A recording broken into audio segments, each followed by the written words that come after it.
રામ રામ સીતારામ, જય શ્રી કૃષ્ણ, જય માતાજી, જય ગોપાલજી, ઠાકરધણી, જય જલારામ, જય જિનેન્દ્ર, જય સ્વામિનારાયણ મહાદેવ, હર હર હર મહાદેવ. કેમ છો? મોજમાં? તો વાંધો નહીં બાપલિયા, બિલકુલ મોજમાં રહેવાનું, કારણ કે વાયગા છે સવારના 8 અને ગઈકાલે તમને લોકોને શેર કર્યું હતું કે અમારા અહીંયા શેરીમાં રામા મંડળ રમવાનું છે. તો રામા મંડળ બીજે દિવસની સવારના 8 થઈ ગયા તો પણ હજુ ચાલુ જ છે રમવાનું, અને એ બપોરના સમયે પૂરું થશે, કારણ કે પૂરેપૂરું જ્યાં પેલી સમાધિ ને બધું આવે ને ત્યાં સુધી રમતા હોય છે. તો દર વર્ષે અમારી શેરીમાં આ રીતના એક પ્રોગ્રામ થતો હોય છે રામા મંડળનો, અને આ જ રીતના સાંજના ચાલુ થાય અને બીજે દિવસે બપોરે પૂરું થતું હોય છે. અને બસ આપણે નાહી ધોઈને ફ્રેશ થઈ ગયા છીએ, અને હવે ચા પાણી બને છે રસોડામાં. અહીંયા સિયાબેન અમારે હવે ઉતાવળા થાય છે કે ઝડપથી પપ્પા મને ગુડ મોર્નિંગ કહેવા દો. તો ગુડ મોર્નિંગ, રામ રામ સીતારામ, જય શ્રી કૃષ્ણ. બસ ફ્લેશ લાઇટ સામે જ જોઈએ રાખતી હોય છે. તો કંઈ નહીં, ચલો ફટાફટ આપણે ચા પાણી નાસ્તો ને બધું કરી લઈએ, પછી પ્રજ્ઞા હારે મુલાકાત કરી લઈએ અને જોઈએ છે કે આજનો પ્લાનિંગ કેવો થાય છે. કારણ કે ગઈકાલે આપણે જે પેલી પ્રિન્ટો લીધી હતી કાપડ ઉપર, એ ફોટોશૂટ આજના દિવસમાં થાય છે કે શું થાય છે એ બધું તો આગળ વિડીયો જોશો ત્યારે તમને લોકોને ખ્યાલ આવશે. પણ ત્યાં સુધીમાં તમે લોકો વિડીયોને લાઇક ન કરી તો લાઇક કરજો, ચેનલ ઉપર નવા હોય તો ચેનલને સબસ્ક્રાઇબ કરજો, અને સાથે સાથે બેલ આઇકન પ્રેસ કરવાનું પણ ના ભૂલતા. આપણો ગરમા ગરમ ચા અહીંયા આવી ગયો છે અને પ્રજ્ઞા થઈ ગઈ છે રેડી નાસ્તો કરવા માટે. તો ગુડ મોર્નિંગ ને જય Shri Krishna. Very good morning, જય શ્રી કૃષ્ણ બધાને. કેમ છો બધે? મજામાં ને? તો વાંધો નહીં, હોળી હવે એકાદ દીમાં છે તો એની તૈયારી કરવી છે. હારે સાબજીની હવે રજા પૂરી થશે તો એની તૈયારી કરવી છે. મારી હારે એમનો ટાઈમ કેમ નીકળી ગયો મને નથી સમજાતું કે 1 મહિનાની રજા સાબજીની પૂરી થઈ ગઈ અને એમનો પગ સાજો થઈ ગયો. તો હવે તો ઓફિસ જવાનો ટાઈમ થઈ ગયો હમણાં. તો હમણાં ઓફિસ જતા રહેશે, પછી પાછા આખો દિવસ હું ને મારી દીકરી બે એકલા જ વધીશું. તો કંઈ વાંધો નહીં, થોડું ઘણું ખરીદીનું છે એ પતાવી લઈએ, અને આપણે જે ફોટો પાડવાનો છે સિયાનો એનું પણ કરી જોઈએ, ફોટાનું ને એ બધું. થોડોક પગ દબાવું છું કેમ કે હમણાં હજી પેલા હાંધા જામી ગયા છે ને, હાંધા ઓગળતા નથી. વાંધો અહીંયા છે, તકલીફ મોટી છે. એટલે કાંઈ થોડોક આ વજન વધી ગયો છે ને એ પ્રોબ્લેમ કરાવે એવું કાલે સાંજે મને કોઈ કહેતું હતું. એટલે એમણે એવું કીધું છે કે હું જમવામાં કંટ્રોલ કરી અને 2 ટાઈમ જમીશ, 2 ટાઈમ, 3 ટાઈમ તો હું જમતો નથી, જમીશ 2 ટાઈમ, પણ સાદું 2 ટાઈમ. એટલે બપોરે શાક રોટલી હશે તો સાંજે ભાજી ને રોટલી હશે.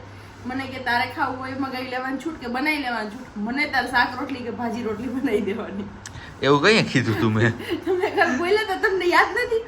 કઈ આપણે વાંથી આવ્યા ત્યારે ગાંઠિયા નહીં ખાઈ નહીં, ત્યાં જોરદાર જમવાનું હતું રિયલીમાં, બહુ મસ્ત હતું. અને સ્પેશિયલી દહીં, કેમ કે મને દહીં અને છાશ છે ને જલ્દી કોઈનું નથી ભાવતું, પણ એ દહીં બી મસ્ત હતું. 2 વાટકી દહીં ખાધું. ગિરનારી ખીચડી એટલી જોરદાર હતી, ભજીયા, વાટીદાળના, ફુલવડી, ભરેલ મરચું, બટેકા વડા અને બટેકા પૂરી અને ડુંગળીની રીંગ. હા, અને ડુંગળીની રીંગ.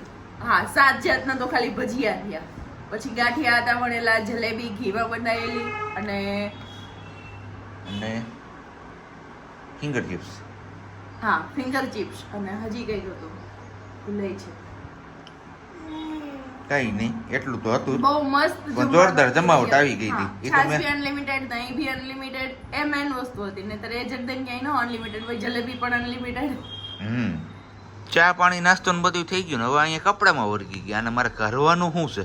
કાંઈ કરવાનું નથી. તો આપણે આ જે કરવાનું છે એ કરો ને. એમાં તમે કઈક નવો ઓપ્શન કર્યો, આગળ રોણ કરી, એટલે પછી હું ઈ મૂકીને આમાં પાછું વળગી ગઈ. મેં ચાલો તો આ ઠેકાણે કરી લો. એવું તો પછી મેં ફોન કર્યો પણ ફોન ઉપડ્યો નહીં. એ તો વાત છે, તમે રોણ કરી અત્યારે હાલની તકે. કાંઈ નહીં, પણ ગરમી કેમ છે બાકી? આજ ફૂલ ભૂકા કાઢે. આજ પારો 42 ડિગ્રીએ પૂગવાનું એવું છે, છાપામાં લખ્યું છે. ઈ જ વાત છે. કાલ 41.6 હતું મહત્તમ તાપમાન જુનાગઢનું. આવે બીજું શું કરી એને તમારે દેશી છે એટલે કઈ ઉપાધિ નથી. તો ભરી એક ભૂંગળું ન્યા આપી દઈએ તમને. થોડું ફિટ કરવું જ છે આપણે. ન્યા હું ભૂંગળું ફિટ કરે હમણાં કીધું કરી તમને દુખલ સમાચાર દેવું તમને હાવ એટલે આય વાહે પડી ગઈ છે હવે લહણ ખાઈને. કીધું છે. હે મૂડ બગાડી નાખ્યા તારા. એક ભાઈ તો ગયા મૂળ ઓફ લઈને. હવે તું અહીંયા બોલીને ક્યાંક જોજે હો. એનું થઈ જાય ચાલો માર થઈ જાય. હા. સિયાના મમ્મી ભીંડો સુધારે જ ને સિયા બેન અમારે જોવે છે કે શું કરે છે. ભીંડો કેમ સુધારે નહીં? અહીંયા ફ્લેશ ચાલુ થઈ ને એટલે આ બાજુ ધ્યાન પડી ગયું. નકર એવી જોતી હતી આમ ભીંડામાં તું સુધારતી હતી ને ત્યાં. મને ખબર છે જો એને હે હું કે ઘૂઘરો દીધો, ઘૂઘરો ઘા કરીને આમ ઠપકારી નામ નાખી દીધો. એ તો ભાંગતોડ તો કરે જ ને છોકરા. કાં સિયા? તો જ નાનપણ કહેવાય. ભાંગતોડ ન કરે તો નાનપણ થોડું કહેવાય. કર્યું તો એવું બધું સિયાન કરવાનું. હા જો હા પડી હા ફ્રીજ બધાયથી પહેલા તોડ દેજો મારો દીકરો, એટલે આપણે 4 ખાનાવાળું હા ફ્રીજ આવી હા જાય. એવું કરવું છે, હા? એવું કરવું, એવું ન કરાય. નહીં, ફ્રીજ પહેલા તોડવાનું સિયા, એટલે નવું ફ્રીજ આવે આપણે 2 દરવાજા વાળું. હું છે તારે હવે આનો પાવર કરે હું કરી દઈશ. પાવર કર કંઈ નહીં. આવી ગયો છે અહીંયા આપણો ચા મસ્ત મજાનો. અને બીજી વાત એ કે આપણે શું કહેવાય પેલી જે ધૂન હતી એમની એ પેન તો ડ્રાઈવ આપણી પાસે. ઉપવેશન સંસ્કાર. હે? સિયાના ઉપવેશન હા સંસ્કાર હતા. ઓપરેશન સંસ્કાર. ઊભી રહે પહેલાં હું ચા પી લો પછી વાત કરું. ના ના કરી લ્યો, બાકી જ લ્યો તમે. ના ના પછી ચા ઠંડુ થઈ જાય ને નથી મજા આવતી, વાંધો એ આવે છે. હું બીજું કાંઈ નહીં. હા હું જોતું એવું એમાં તું આખું ફોડી નાખું થયો મારી. બીજું ના કંઈ આંખું નથી. નથી ફોડવી, આપણે ચા પીવા તો માંડ્યું. હાથ પગ ભાંગી નાખું. ના એ તો મારું ભાંગો તો મને ખબર છે એ ન કરે કંઈ ધંધો. બપોર ટાણું થઈ ગયું છે ને મસ્ત મજાનું કડકડી ભીંડી પાછી આજે બની છે. કારણ કે આની પહેલા જ્યારે આપણે એકવાર બનાવી હતી ત્યારે ઢાઢે વળી ગઈ. તો હવે કીધું ભીંડાનું શાક પેલી રીતે બનાવી છે એ કેન્સલ, અને આ રીતનું આપણે કડકડું જ બનાવવાનું છે. અને અહીંયા છે સિઝનની પહેલી કેરી, પણ કેસર નથી દેખાતી. એક બીજી કેરી છે, આ લાલબાગ નો હોય અત્યારમાં. એવી જ છે લાલબાગ જેવી. લાલબાગ જેવી છે પણ અત્યારે હોય નહીં લાલબાગ. એ ઓકે ડન નો હોય હાલો. હા ઓકે ડન હો, હાલો ના હોય ને બસ ખાઈ પીને આપણે પાછી એક બીજી તૈયારીમાં લાગી જવાનું છે. જે આપણે ફોટોશૂટનું પ્લાનિંગ હતું એ તો અત્યારે ઘરનું ફોટોશૂટ કેન્સલ થયું છે ને જવાનું છે હવે આપણે બહારે ફોટોશૂટ કરવા માટે. તો ક્યાં જઈએ છીએ શું છે એ બધું આગળ તમે વિડીયો જોશો એટલે તમને લોકોને ખ્યાલ આવી જ જશે. અને એની પહેલાં હવે આપણે ભોજન પાણી કરી લઈએ.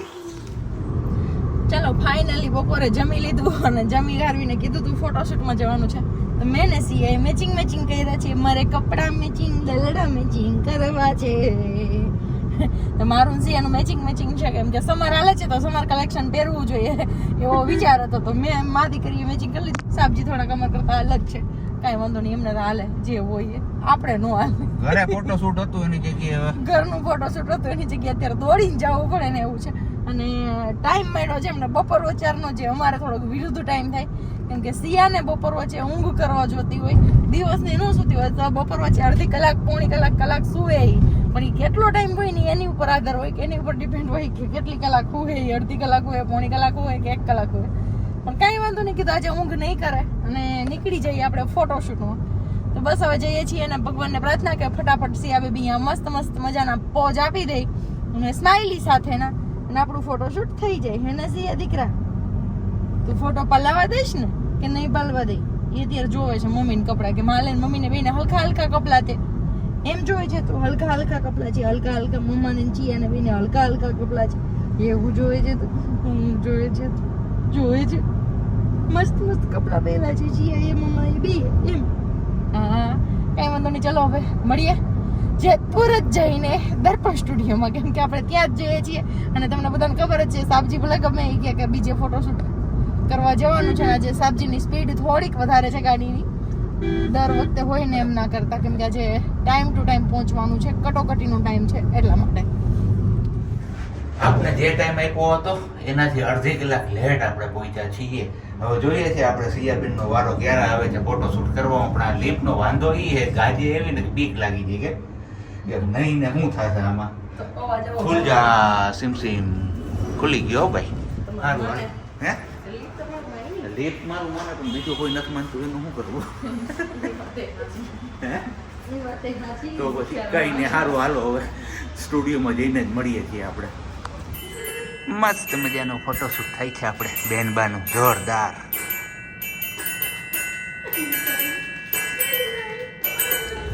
હોળીનું તો ફોટોશૂટ થઈ ગયું આપણું, પણ હવે છે ને આપણે 8મા મહિનાનું ફોટોશૂટ કરવાનું પણ જોઈએ છે બેનબા કરવા દે છે કે નહીં. કારણ કે જો જે થીમ અહીંયા રેડી કરી જ ને એમને સાયકલ ઉપર બેસાડી જ ને ત્યારે અચાનકથી રડવું આવી જાય છે.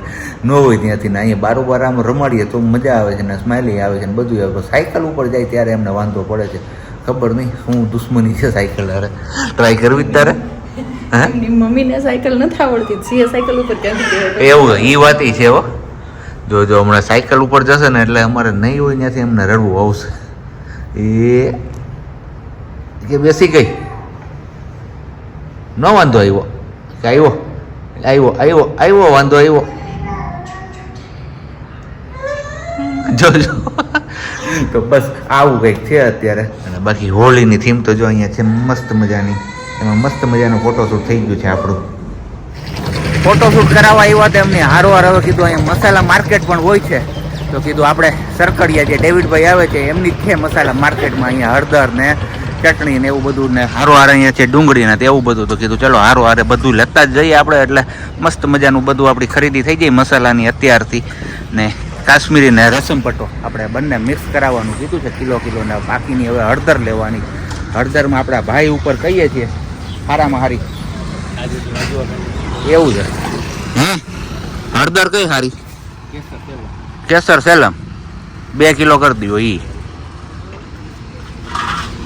હળદરમાં અલગ અલગ જાજા છે, રાજાપુરી, ડબલ સેલમ, કેસર સેલમ ને સેલમ સાંગલી ને બાકી છે અહીંયા ધાણા જીરું. મેં યાર્ડની બાજુમાં જ આ સ્ટોલ આવેલો છે. સ્ટોલનું નામ છે જય મચ્છુમા મસાલા ભંડાર.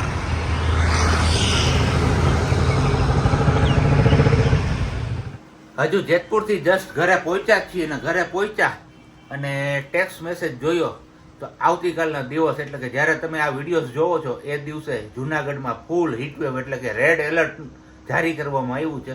તો ખરીદી કરવા માટે આપણે આવતીકાલનો દિવસ પસંદ કર્યો હતો જુનાગઢની માંગનાથ ને એ બધી બજારમાંથી. તો આ મેસેજ આવ્યો તો હવે કીધું ચલો આવતીકાલ ઉપર નથી જવું અને અત્યારે જ હવે દિવસ આત્મો છે તો ગરમી પણ થોડીક ઓછી થઈ છે, તો કીધું આપણે જઈ આવીએ અને જે કંઈ પણ ખરીદી કરવાની છે ખરીદી ફટાફટ કરીને આવતા રહીએ. તો હવે આજનો દિવસ તો આમ દોડધામમાં જ રહ્યો છે, પણ હવે મારો પગ મને જવાબ દે છે, પણ જાવું ફરજિયાત છે. કેમ? મારે ચપ્પલ નથી, ચપ્પલ વગર હાલે એમ નથી. સ્લીપર હતી ઈ વહી ગઈ અને ઓલી હતી ચપ્પલ ઈ વહી ગઈ, 2 જોડી ચપ્પલ પનોતી વહી ગઈ. તો હવે ચપ્પલ તો ફરજિયાત લેવા જ પડશે, એમાં તો હાલશે નહીં. તો કીધું અત્યારે જતા આવી. બીજું હું ખાઈ ગયા હતા ને ત્યારે આળસ આવતી હતી કે હવે નથી જાવ, બપોર વચ્ચે એમના મન ને તો હિંમત નહોતી થતી. પણ સાબજી કે કાલે ફૂલ તડકો છે, તો કીધું હાલો તડકો છે તો ફરજિયાત જવું તો પડશે જ. પહોંચી ગયા છીએ રાજશ્રી હેન્ડલૂમમાં ને બસ હવે વેઇટ કરે છે આપણો વારો ક્યારે આવે. અહીંયા ગરાગી બહુ જાજી છે એમના હિસાબે. ચલો તો આપણે ગામમાંથી બધી ખરીદી કરીને આવી ગયા અને રસોઈનો કંઈ વેત હતો નહીં, કારણ કે સૈયાબેનનું હારોહાર સાચવવાનું હોય. એટલે એમના મમ્મીએ તો આપણે જેતપુર ગયા હતા એટલે તમને ખબર જ છે દિલીપભાઈના ઘૂઘરા આવે તો દિલીપભાઈના ઘૂઘરા ખાધા ને માથે 4 ગ્લાસ શેરડીના રસ વારા ફરતી વારા આમથી આમ ને આમથી આમ પીવાતા ગયા, એટલે એમનું પેટ થઈ ગયું હતું ફૂલ. એટલે એમને કઈ જમવું નહોતું અને આપને લાગી છે કડકડતી ભૂખ. આમાં ગરમીના લોચા થાય, કડકડતી ભૂખ લાગી છે. તો આપણે મગાવી લીધું છે પંજાબી થાળી. 180 રૂપિયામાં પડી છે આજે આપણે, કારણ કે સ્કીમ હતી. તો કીધું ચલો આજે પંજાબી થાળી થઈ જ જાય અને એક એક્સ્ટ્રા નાન મગાવી લીધું એટલે આપણો મેળ પડી જશે. તો આવી કંઈક થાળી આવી છે આપણી પેક થઈને મસ્ત મજાની. એક પનીર સબ્જી છે અને એક વેજીટેબલ સબ્જી છે ને બાકી દાળ ફ્રાય, જીરા રાઈસ, પાપડ, છાશ ને સંભારો છે તો ખરા ક્યાંક આમાં દેખાય છે હાર્યો ને એકાદું લગભગ સ્વીટ હશે, ગુલાબજાંબુ કે એવું કંઈક. તો આવું કંઈક છે અત્યારનું આપણું મેનુ. ખાવું હોય તો આવી જાઓ બિંદાસ. અને બાકી અમારે બેનબા બેકગ્રાઉન્ડમાં મ્યુઝિક પૂરું પાડે છે, કરે છે. તો કંઈ નહીં, મળીએ છીએ પાછા આપણે આગળ. હમણાં કેટલા દિવસથી આપણે ક્વેશ્ચન નથી કર્યો, એટલે 3-4 દિવસ થઈ ગયા છે, છૂટી ગયો છે ક્વેશ્ચન એક. તો આજે ફાઇનલી ક્વેશ્ચન પૂરો કરીને જ પછી બ્લોગ પૂરો કરશું. 10:30નો સમય થઈ ગયો છે અને બસ વિડીયો એડિટિંગ ને એવું બધું કરતા હતા અને હવે સમય આવી ગયો છે આપણા રામાયણ આધારિત ક્વેશ્ચનનો. તો કીધું ક્વેશ્ચન કરી લઈએ અને પછી આપણો આજનો આ બ્લોગ અહીંયા પૂરો કરીએ. તો ક્વેશ્ચન એવો છે કે રામાયણમાં રાવણ હતો, એમનો પુત્ર ઇન્દ્રજીત એટલે કે મેઘનાથ, એમને કોણે માર્યો હતો? એ વ્યક્તિનું એટલે કે એમનું નામ તમારે કહેવાનું છે કે ઇન્દ્રજીત મેઘનાથને કોણે માર્યો હતો. ચલો જી, કોને કોને આન્સર આવડે છે ફટાફટથી નીચે કમેન્ટ્સ બોક્સમાં કમેન્ટ્સ કરીને જણાવવા માંડો.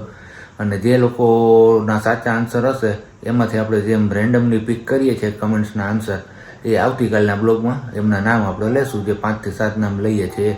બસ તો જવાબ આપવા માંડો અને પછી હવે મળીશું આપણે આવતીકાલે નવા બ્લોગ સાથે. ત્યાં સુધી બધાને બબ્બાઈ, ગુડ નાઇટ, જય શ્રી કૃષ્ણ. શાંતિથી રહેજો અને શાંતિથી રહેવા દેજો.